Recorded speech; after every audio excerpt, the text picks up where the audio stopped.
Coming up on Impact.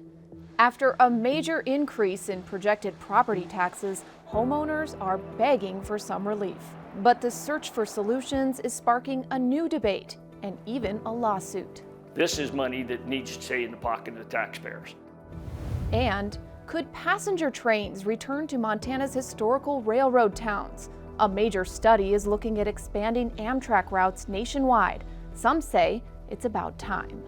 At some point, they got to have pity for the people who live out here in a big empty. That's just ahead on Impact. Production of Impact is made possible with support from the Otto Bremer Trust, investing in people, places, and opportunities in our region. Online at ottobremer.org. The Greater Montana Foundation, encouraging communication on issues, trends, and values of importance to Montanans. And viewers like you who are friends of Montana PBS. Thank you. Welcome to Impact, our in-depth reporting series on issues important to Montanans. I'm Brianna McCabe. As Montana property values spiked, taxpayers panicked when they received their reappraisals and estimated new taxes. Now the governor's office and counties across the state are clashing over an effort to lessen the burden.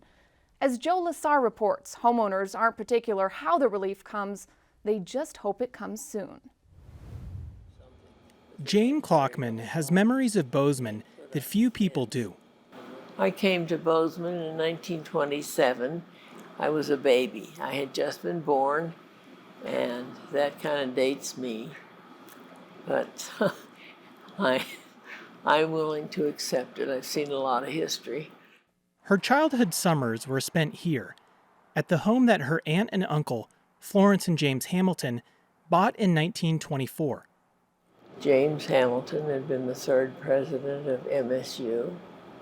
And so there is a history with this house, and it means a lot in terms of keeping it in the family. As her savings have dwindled, rising property tax bills have become more worrisome for her and her children, who hope to keep the house in the family. It becomes a matter of, do we give up the house, or what do we do? What do we do? Like many homeowners, Klockman was shocked by the estimated tax bill on this year's property reappraisal notices. Some counties saw 40, 50, even 60% increases in home values, with tax estimates reflecting those increases. Those estimates, though, are based on last year's mill rates, which means the actual numbers on tax bills coming out this fall should be substantially lower. But that doesn't negate the fact that residential property owners continue to shoulder more of the property tax burden in Montana. The overall share of property taxes paid by homeowners has grown from 38 to 52% over the last 30 years. Rose Bender with the Montana Budget and Policy Center says the reason why is twofold. That is a result of both the increase in residential values rising faster than other classes, and also legislative decisions to both lower tax rates in other classes of property and also pass exemptions. State legislators were given estimates last November forecasting the steep jump in property values. So what was done about it this past session? Governor Greg Gianforte and the Republican-controlled legislature's main move was 2 property tax rebates of $675. Available to homeowners this year and next.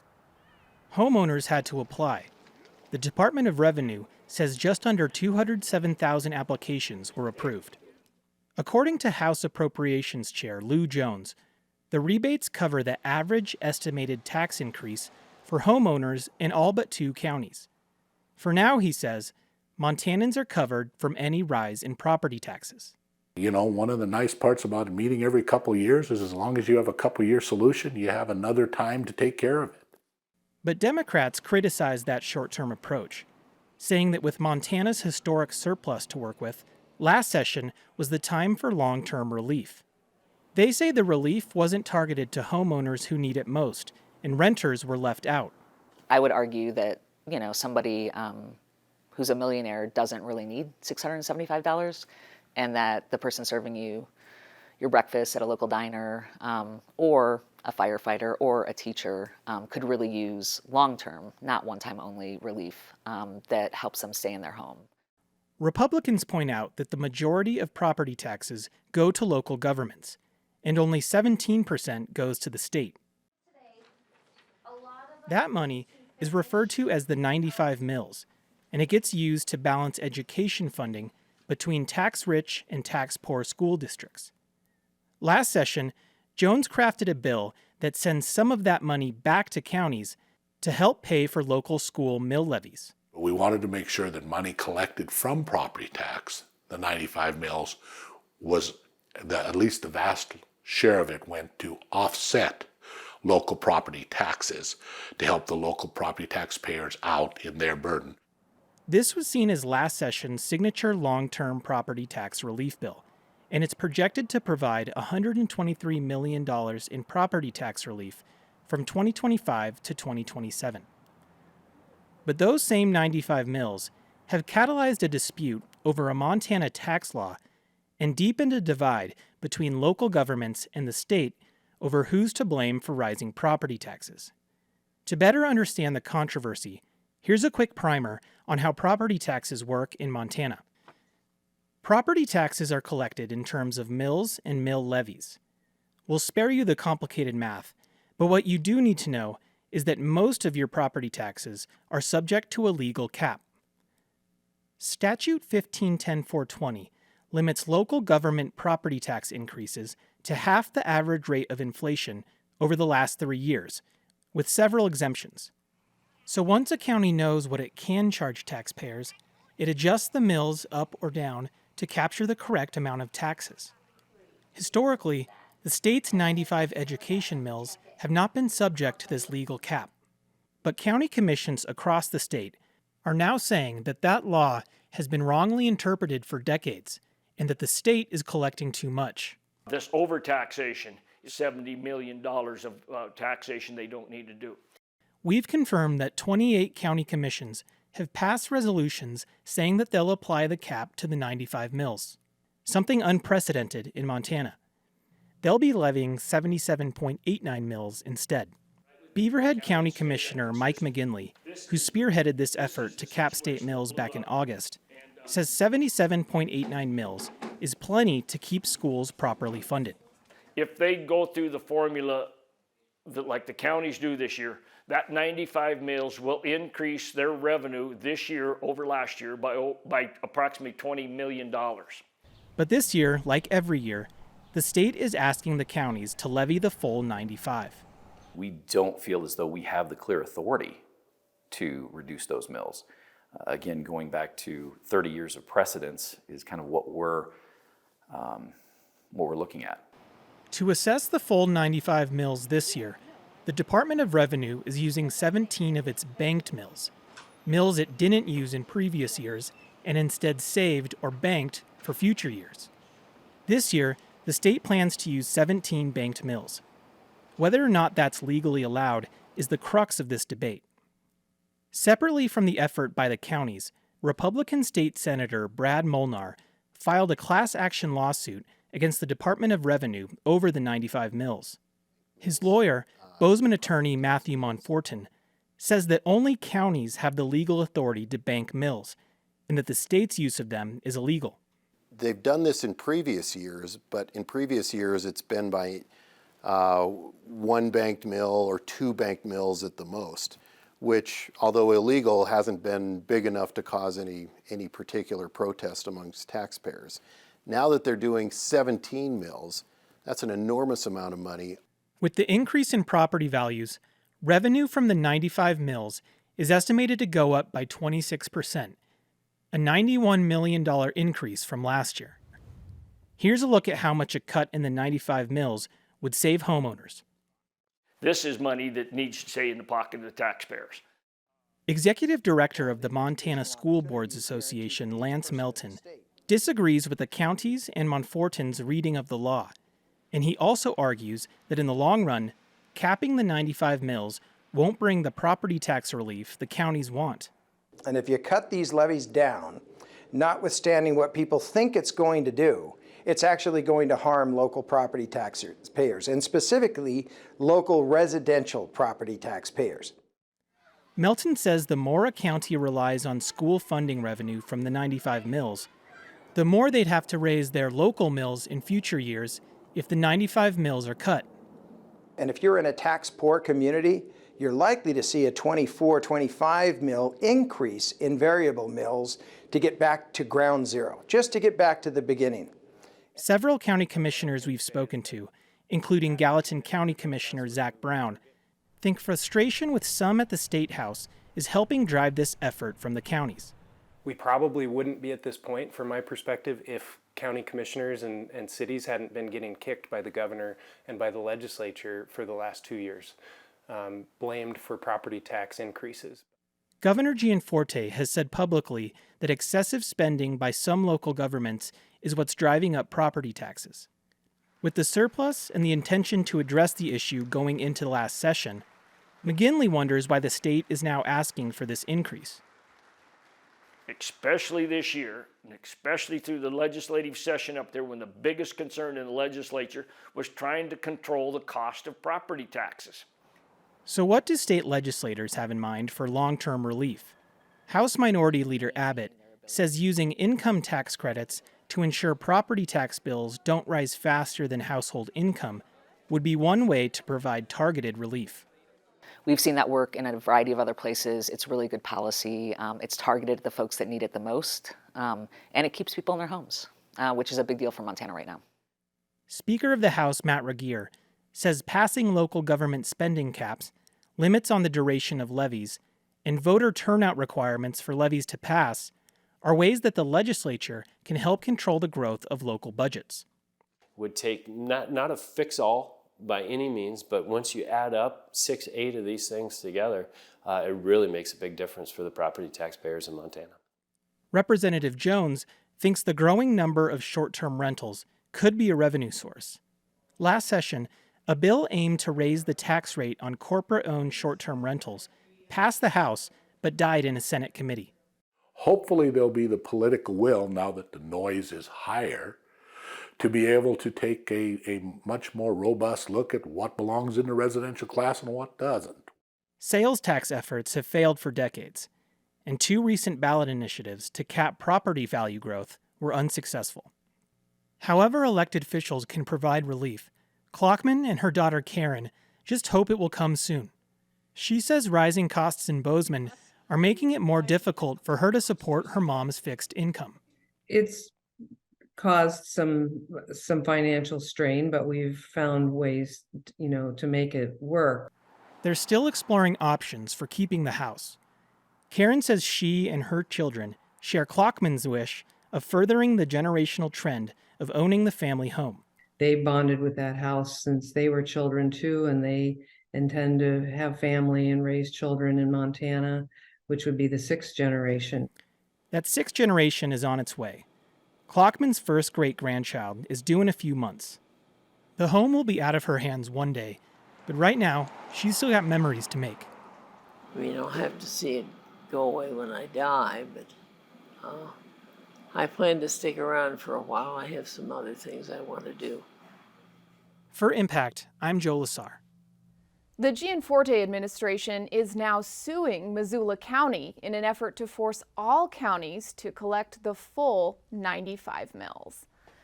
It's been 4 decades since travelers could hop aboard a train in Miles City or Billings and get to Bozeman or Missoula, but passenger rail advocates are hopeful that soon could change, especially now that the Federal Railroad Administration is exploring what could be Amtrak's biggest expansion in decades. And as Stan Parker reports, some Montanans hope all this momentum could put southern Montana back on the passenger rail map. Devin McGranahan drove 2.5 hours from Miles City to Wolf Point to board an Amtrak train. He's bound for Minneapolis. I'm going to hang out with my girlfriend. She's from Des Moines, so she's able to drive up, and we're going to spend some time in the city. The 15-hour journey is a long haul, but his choice to ride rather than fly is informed by some arithmetic familiar to many in rural Montana, where travel options are limited and most involve a fair bit of windshield time. I would have been looking at driving to Billings, which is about the same distance to the airport. Flights from Billings to Minneapolis would have been leaving so early and getting back so late that I would have been staying in Billings the night before the night that I arrived. So for the same amount of driving time, I got a much more affordable ticket option. The Empire Builder is the long-distance Amtrak route that links Chicago to Portland and Seattle. It provides a critical travel option for communities along Montana's High Line. But the southern half of Montana hasn't seen passenger rail service since Amtrak nixed its North Coast Hiawatha line in 1979, a route that succeeded the former Northern Pacific's historical path across southern Montana. But there is a growing movement to renew service along that line, led by the Big Sky Passenger Rail Authority. The Big Sky Passenger Rail Authority is a subdivision of state government. We came into existence 3 years ago, November of 2020. What we realized was that after 43 years of lacking passenger rail service in southern Montana, and basically trying the same thing and expecting different results to get it back, we needed to do something different. Missoula County Commissioner Dave Strohmeyer is the authority's chair. We found a 1990s era law on the books in the state of Montana that had, to our knowledge, never before been used, and it authorized counties to either establish rail authorities or multiple counties to come together and establish regional rail authorities. We are not intending to be a railroad and to run trains ourselves, but we really are that institutional and government infrastructure to make it a reality to once again see passenger rail through southern Montana. The authority has 20 counties among its ranks, along with tribal nations, the Montana Department of Transportation, and BNSF Railway, which owns the tracks that the passenger trains would run on. One of our signature accomplishments in the past 3 years was working with members of Congress to draft language that is now written into law in the bipartisan infrastructure law. Some of that language directs the U.S. Department of Transportation to conduct a nationwide study of restoring discontinued Amtrak routes. The study, led by the Federal Railroad Administration, also considers the potential for brand new routes. It is unprecedented, and this is what is truly different today than we've seen in the past. The FRA is taking into account current traveler flow data, rural accessibility, geographic coverage, and stakeholder input. We are doing everything in our power right now, and we have been, to make sure that we are well positioned to be at the top of the heap or near the top of the heap as far as routes recommended for restoration. No routes have been selected yet, but the FRA has identified what it calls route segments, the conceptual building blocks for future routes. It appears the cities in southern Montana are very much on the menu, along with segments stretching south to Denver and beyond. Adding to this growing optimism for rail advocates, the 2021 infrastructure law also included $66 billion for rail projects. That's the first time that they've authorized as much money as they did towards rail, primarily passenger rail, but also money in there for freight rail projects. This is kind of the first time to seize on this effort because generally Amtrak has kind of had a starving budget ever since its inception on May 1 of '71. This is a welcome development for Glendive resident Barry Green, a retired locomotive engineer who has been promoting passenger rail since the late 70s. When I first moved out here in '77, '78, we still had Greyhound here, 3 buses a day in each direction. Now all we have is 1 a day each way. We can't get to western Montana by flying without going to Billings and then Salt Lake or Denver and then a flight to Missoula or Kalispell, which makes no sense. And Green says Montana's Highline communities have even fewer options than Glendive. They don't have the 4-lane interstate, they don't have intercity bus service. Yeah, a couple of them up there have air service, but then there's always people that, can no longer fly or drive. Take Wolf Point, for example, a city of 2,500 on the Fort Peck Indian Reservation. Lance Forstar, a Wolf Point city councilman, says the community values its passenger rail service. The Empire Builder and Amtrak is a great way to connect everybody to places like Wolf Point. which can be very isolated. Tribal Executive Board member Pat Ironcloud agrees. A lot of our families only have one car or no car, and they have to go and borrow cars to get to Wolf Point, to get on Amtrak, to go out to Seattle, to go out to Spokane. Half of our enrolled members live off the reservation. So when they come home to participate in our ceremonies, our sun dances, or medicine lodge, a lot of times they utilize Amtrak. And it's great because it brings revenue into our tiny little community, which we really need. According to a report by the Rail Passengers Association, in 2019, the Empire Builder provided $595 million in economic benefit for communities along the route, a roughly tenfold return on the federal dollars invested in it. There's no reason to think that the attractiveness and the popularity of passenger rail service in southern Montana would be any less than what we experience along the sparsely populated High Line. There is some fear among Highline counties that Amtrak wouldn't run 2 lines in Montana, meaning the revival of the southern route could doom the Empire Builder. Amtrak, however, maintains that it is not interested in eliminating or changing any existing routes. All the conversations now are only about adding service. Those conversations are informed in part by how much local communities want passenger rail. The Big Sky Passenger Rail Authority has been collecting that sort of feedback during meetings around the state. The Montana Healthcare Foundation funded some of them, like this gathering on the Crow Reservation back in July. Today, your input is really, really important because we will take the results of this study directly into the agency research that came through the direction from Congress, clear to the White House. Economic potential was the primary focus, and State Representative Sharon Stewart-Paragoy also highlighted the diplomatic importance passenger rail once held for the Crow people. We've done it in the past, is to be able to ride from Crow to Washington, D.C. Delegations would go to D.C. for meetings, and so, and being able to access that. And there's the nostalgia factor. She remembers taking the train to Billings as a child, but now there's nothing left of the old passenger depot except an old cottonwood tree. Just the idea of being able to get on that train and travel to Billings and be able to look around and have that adventure was really a big deal that I still remember today. There's no question that restoring rail service in Montana would be expensive. The tracks do still exist, and for the most part are maintained and currently used for freight. But the system would still need substantial upgrades to meet the goal of twice-daily service in each direction. Adding double tracks rather than just single tracks, adding additional sidings to allow trains to pull over and pass one another. And also there's the station infrastructure. The old Northern Pacific depots could potentially be used once again, but whether it makes sense to restore them or reclaim them from their current uses is another topic of ongoing research. Some are still used by BNSF. Some are boarded up. Others a point of community pride. Here in my town of Missoula, Montana, we've got a train station that hasn't been used in decades.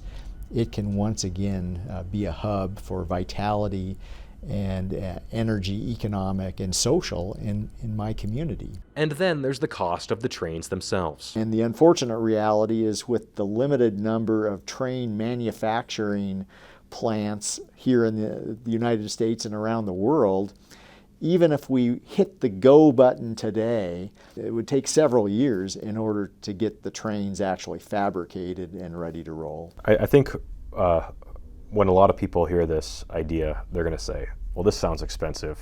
Who's going to pay for that? Well, first off, I oftentimes get the question, will it pay for itself? To reframe the question a little bit. And my response to that, I love this question. It will pay for itself exactly the same way as the airline industry pays for itself, as our roads and highways pay for themselves. They do not pay for themselves without public investment, in this case, federal investment. So we need to kind of just get over this notion that somehow rail, passenger rail, should be held to a different standard that we don't hold any other mode of transportation to, particularly modes of transportation that move people. Whether the political will is there to fund such an investment is still an open question.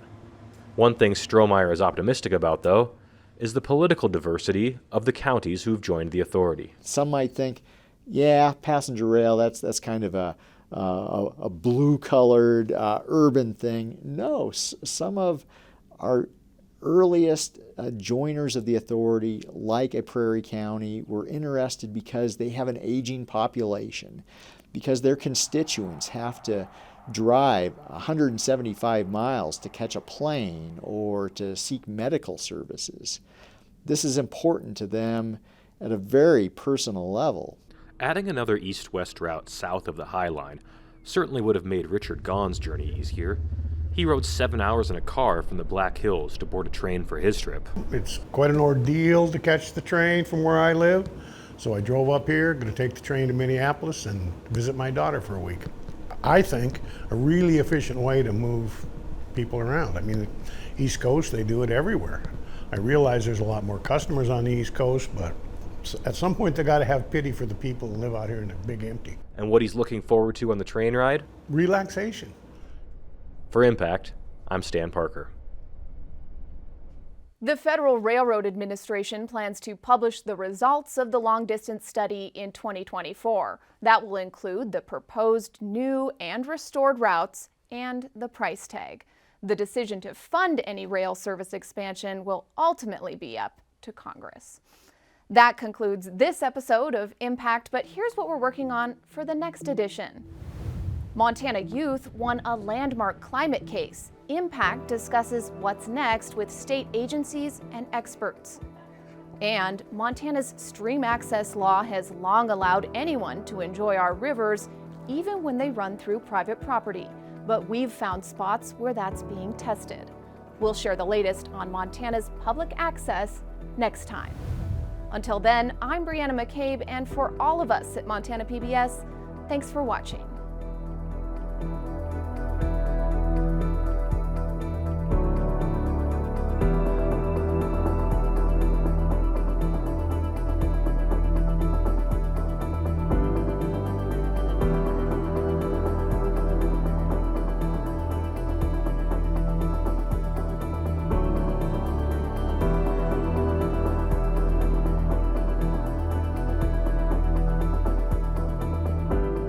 Production of Impact is made possible with support from the Otto Bremer Trust, investing in people, places, and opportunities in our region.